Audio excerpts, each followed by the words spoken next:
All right, well, I'm Nate Shopbell. I originate from DeWitt, Michigan. Yeah. And I'm Kristy Shopbell. I'm his wife, and I'm originally from Marine City, Michigan. Can you guys tell us a little bit about your business? Well, we own a Vineyard and Winery in Croswell, Michigan, and we specialize in making wines and ciders and providing a great ambience for Much more of an experience. tasting room. Yeah, a tasting room with an experience on a vineyard where you can enjoy the scenery, enjoy the sounds of wildlife around you, and enjoy your wine at the same time. We opened in 2014. That was after having moved here in 2008 and putting the vines in the ground in 9, 10, and 11. And then from there we proceeded to build the winery and open the doors, like I said, in 2014, and here we are 5 years later. So. And kind of before that happened, we had decided that we wanted to be entrepreneurs many years before that. So we took 2 years really to decide where, what location, what were we going to be doing, how we were going to do it. We joined industry groups. We got a lot of funny looks because we didn't have a vineyard yet. We joined winemaking seminars when we were just doing hobby level stuff. So we really started in our mid-20s. And we're considerably younger, in which you see a lot of winery owners or vineyard owners start. And at the end of the day, this was the site we chose and kind of won out. Yeah, we got it.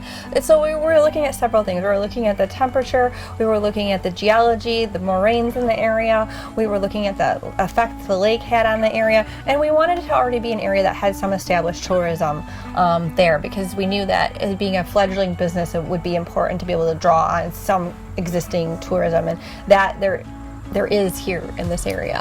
Yep, exactly. So we took those results and soil content and things like that, and finally bit the bullet and invested in the property and started growing grapes from there. We just said, we're coming into Lexington Township. Here's our plan. This is our architect. We didn't tell him it was our dad, and we pitched this idea to them, and we wanted to make sure that it was going to be something that the community was going to embrace, and not something we'd be fighting uphill the whole way. And the community was so excited. Oh yeah, I think jaws were on the table. I think they were in shock at what we were about to bring to them.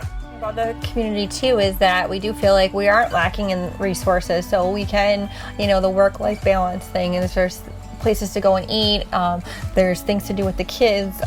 We have a resource here that is amazing, and then I was just saying to Nate, Tuesday night, we did our homework, we packed up dinner, and he met us at the beach. It was a gorgeous night in September, and we're on the shores of Lake Huron. And for 2 hours or an hour and a half, we could scoot over there, have a picnic dinner, enjoy this amazing night with a beautiful sunset. And, that's something our kids can have in a lifestyle we can give them that is very unusual, and we're really lucky.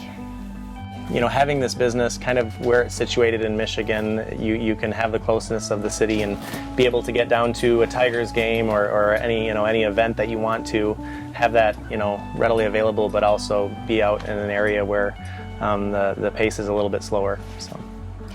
Yeah, the schools are smaller, the pace is slower, but not only that, I think for our business it fits the model of what we were looking for the experience for the customer. So I think in the end, this was the perfect location. What would you like to see happen, moving forward for not only your business, but the craft beverage business, our industry in Montana? I mean, obviously we'd like to see more of it. The more the merrier. It's a documented fact that in the wine industry, I can't speak for the spirit or beer craft brewing, but I'm assuming it would be similar. People want to come up for the day or the weekend and hit, 1 or 2 or 3 or depending on how long they're staying, multiple places. Definitely. And really make an afternoon or a day or a weekend out of it. So we'd love to see a few more folks up here. And not only for that, because it provides more for the customer. Some of the other current owners in the area are some of our biggest resources and really great friends of ours. So when you have somebody you can call up and say, hey, I need a few corks, or they're low on pruning shears, and be able to share that resource, it's really great. It's definitely the more the merrier in this industry, certainly in this area right now. It's not a competition. It's the more there is to offer, the wine taster or just the tourist, the more things you have to do, the more you're going to get. So you miss 100% of the opportunities you don't take. So we always said we would regret. We don't want to look back and say, "Oh, we should have." We'd rather have looked back and said, "Oh, that was the worst or best decision we ever made." Even if it went completely south and nothing worked, we wanted to be able to say, "Hey, at least we took a shot at it." So 5 years later, here we are. We're still doing it. We're here. We're still, and we hope other people join us.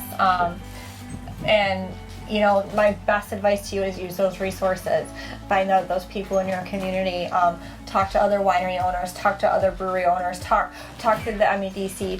Talk to those other resources that are out there. You know, and make those connections.